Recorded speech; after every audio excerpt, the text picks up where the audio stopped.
Praise the Lord. ഇന്നത്തെ കഥ ഒരു സാധാരണ കുടുംബത്തിന്റെ ജീവിതത്തിൽ സംഭവിച്ച യഥാർത്ഥ ജീവിത പാഠം പോലെയുള്ള അനുഭവമാണ്. ഒരു ആത്മാർത്ഥമായ പ്രാർത്ഥന എങ്ങനെ അവരുടെ ജീവിതം മാറ്റിമറിച്ചുവെന്ന് ഈ കഥയിൽ കാണാം. അതിനാൽ ഈ വീഡിയോ അവസാനം വരെ കാണും. ഈ കഥ നിങ്ങളുടെ ഹൃദയത്തെ തീർച്ചയായും സ്പർശിക്കും. വീഡിയോ ഇഷ്ടമായെങ്കിൽ ലൈക്ക് ചെയ്യാനും ഷെയർ ചെയ്യാനും കമൻറ്റ് ചെയ്യാനും കമൻറ്റിൽ ആമേൻ എന്ന് പറയാനും സബ്സ്ക്രൈബ് ചെയ്യാനും മറക്കരുത്. നമുക്ക് കഥയിലേക്ക് കടക്കാം. കഥയുടെ തലക്കെട്ട് ഒരു പ്രാർത്ഥന ജീവിതം മാറ്റിമറിച്ചു.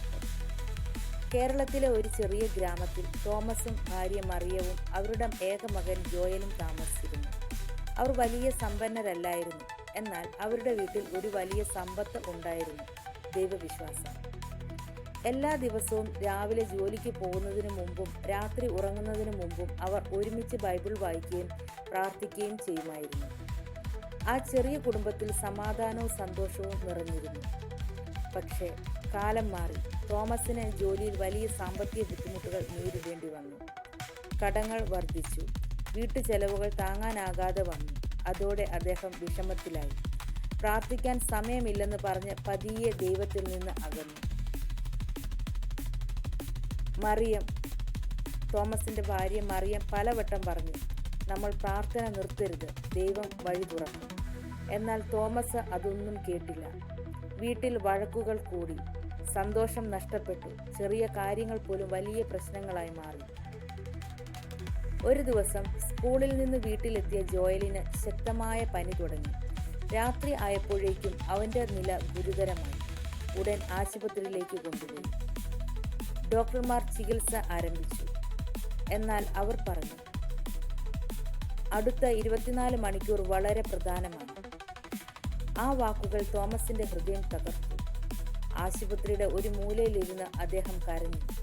വർഷങ്ങൾക്ക് ശേഷം അദ്ദേഹം മുട്ടുകുത്തി പ്രാർത്ഥിച്ചു, കർത്താവേ, ഞങ്ങൾ നിന്നെ മറന്നു. ഞങ്ങളുടെ തെറ്റുകൾ ക്ഷമിക്കണമേ. എൻ്റെ മകനെ രക്ഷിക്കണമേ. ഇനിയുള്ള ജീവിതം നിന്നോടൊപ്പം ജീവിക്കുമെന്ന് ഞാൻ വാഗ്ദാനം ചെയ്യുന്നു. മറിയവും കണ്ണീരോടെ അദ്ദേഹത്തോടൊപ്പം പ്രാർത്ഥിച്ചു. ആ രാത്രി മുഴുവൻ അവർ ദൈവത്തിൽ പ്രത്യാശ വെച്ച് കാത്തിരുന്നു. പിറ്റേന്ന് രാവിലെ ഡോക്ടർ ഒരു പുഞ്ചിരിയോടെ പുറത്തു വന്നു. വിഷമിക്കേണ്ട, കുട്ടിയുടെ ആരോഗ്യനില വളരെ മെച്ചപ്പെട്ടിട്ടുണ്ട്. അപകടനില കഴിഞ്ഞു. ആ വാർത്ത കേട്ടപ്പോൾ തോമസിനും മറിയത്തിനും കണ്ണുനീർ തടയാനായില്ല. അവർ ആദ്യം ചെയ്തത് ദൈവത്തിന് നന്ദി പറയുകയായിരുന്നു. ആ ദിവസത്തിനു ശേഷം ആ കുടുംബം വീണ്ടും കുടുംബ പ്രാർത്ഥന ആരംഭിച്ചു. കടങ്ങൾ ഉടനെ തീർന്നില്ല.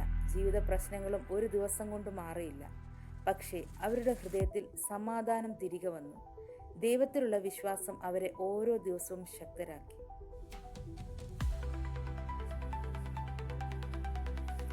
ഈ കഥ നമ്മെ പഠിപ്പിക്കുന്നത് ഇതാണ്: ജീവിതത്തിൽ പ്രശ്നങ്ങൾ വരും, പക്ഷേ ദൈവത്തെ വിട്ടുപോകരുത്. ഒരു ആത്മാർത്ഥമായ പ്രാർത്ഥന ജീവിതത്തെ മാറ്റിമറിക്കാൻ ദൈവത്തിന് കഴിയും. ഇടവിടാതെ പ്രാർത്ഥിക്കും. 1 തെസ്സലോനിക്കർ 5:17.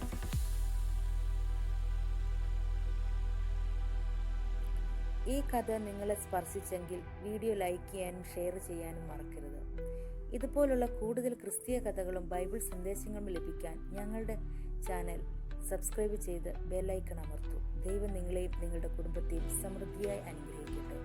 നന്ദി. വീണ്ടും അടുത്ത വീഡിയോയിൽ കാണാം. ദൈവം അനുഗ്രഹിക്കട്ടെ.